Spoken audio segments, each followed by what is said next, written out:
یہ میرے نبی کے اخلاق ہیں۔ کانٹے بچھانے والی نے 4 دن آنا چھوڑ دیا، بیمار ہو گئی تھی، تو آپ نے کہا کیا بات ہے، وہ ہمارے راستے میں اب کانٹے کوئی نہیں ہیں؟ کہا جی وہ بیمار پڑی ہے جو کانٹے بچھاتے تھے، تو آپ اس کے گھر چلے گئے، ماں جی خیریت تو ہے، آپ ٹھیک تو ہیں؟ کہا بیٹا مجھے کلمہ پڑھا دے، بس تیرے اخلاق نے مجھے فتح کر لیا ہے۔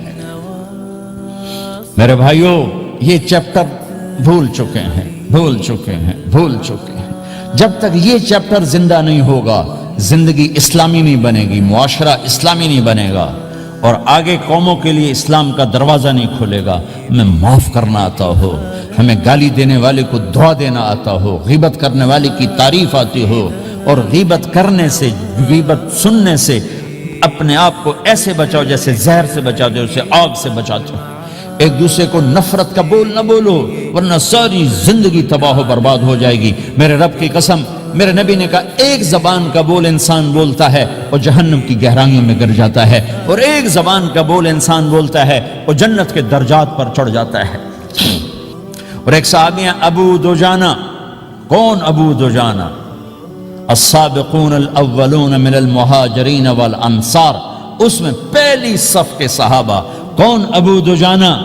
جب آپ حج پر گئے تو اپنی جگہ مدینے کا امیر ابو دجانہ کو بنایا۔ ابو دجانہ حج میں شریک نہیں ہوئے، کہ آپ نے اپنی جگہ ان کو اپنا نائب بنا کے وہاں کھڑا فرمایا، ابو دجانہ میری جگہ پر مدینے کا امیر ہے۔ یہ وہ ابو دجانہ ہیں۔ کون ابو دجانہ؟ جو جنگ بدر سے لے کر آخری حج تک ہر سفر میں شریک ہیں، ہر سفر میں شریک ہیں۔ ان کی ایک بات میں بتانا چاہتا ہوں، پہلے تھوڑی سی ان کی ہسٹری بتانا چاہتا ہوں۔ کون ابو دجانہ؟ احد کی جنگ میں آپ نے تلوار اٹھائی، کہا اس تلوار کو کون لے گا؟ کئی صحابہ کھڑے ہو گئے۔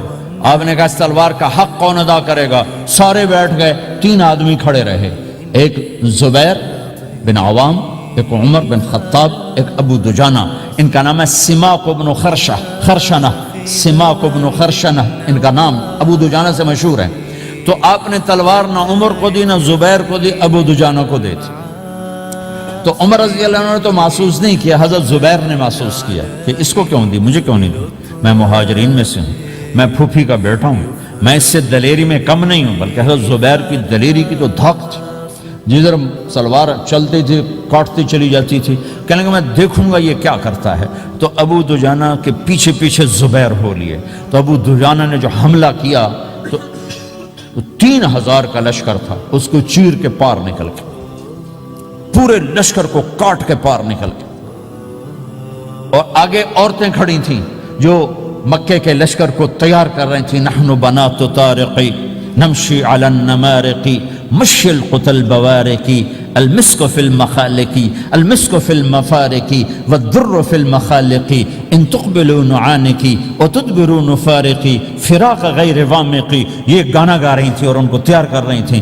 تو جب ابو دجانہ کی تلوار نظر آئی تو سب بھاگی، ہندا پکڑی گئی، تو آپ نے یوں اپنی تلوار ہندا کے سر پر رکھی، انہوں نے چیخ ماری، تلوار ہٹا لی۔ تو زبیر پیچھے پیچھے کہ کیا کیا ہے؟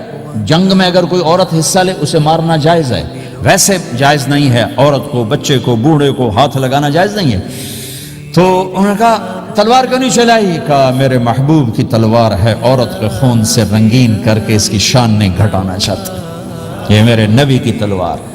پھر واپس ہوئے، پھر اٹیک کیا اور پھر مجمع کو چیر دیا۔ سامنے ایک آدمی آ رہا تھا ہاتھی کی طرح، اتنا لمبا موٹا تازہ۔